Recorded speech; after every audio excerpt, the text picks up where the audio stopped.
Let me ask you this right off the bat. Just a little bit right across your chops here, Ben. What should people be putting into if they put their money into? If they want to recession-proof their money, what should they be putting their money in?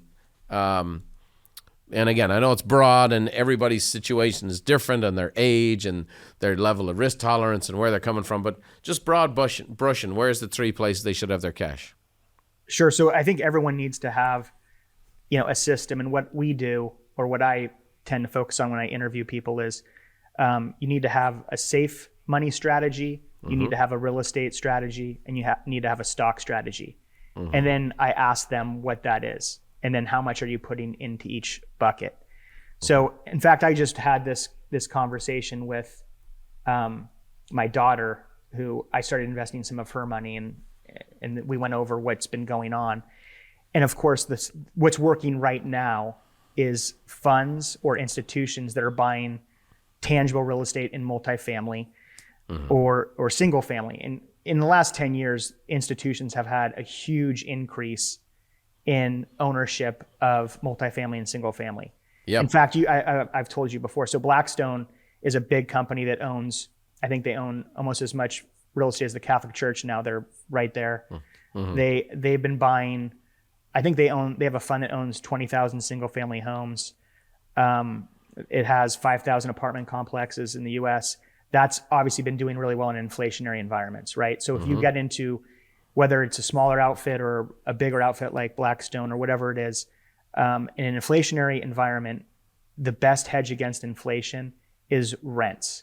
So I've talked to a lot of different sponsors and syndicates that do this for a living. They said the same thing, which is right now, if someone moves out of an apartment complex, they're going to get a 15% raise because the demand is already there and you're going to get an increase right away.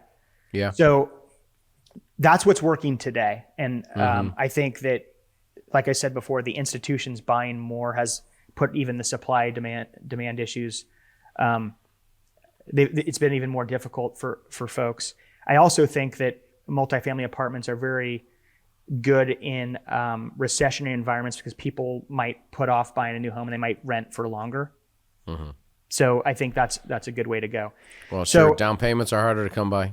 Right. So that's what's working right now. And then I think there's, like I said, there's tax advantages to owning real estate, and there's a lot of ways to, it doesn't move up and down as much as the stock market too. So then on the stock side of things, so bucket number 2, what's the stock strategy?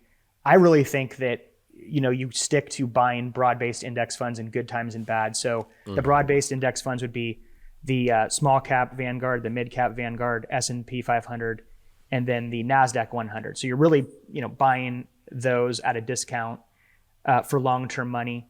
But what's working right now is the dividend stocks, which were out of favor. So Vanguard's got an index that is more, it measures the highest payouts. Schwab has one that is all about consistent dividend payouts. And then First Trust has one called Capital Strength, where they're buying companies that have no debt. So those companies right now, when things slow down, are more attractive and working much better than the broader markets. So dividend paying stocks, we call that value stocks. And then of course, safe money. Now we're getting in the third bucket, safe money.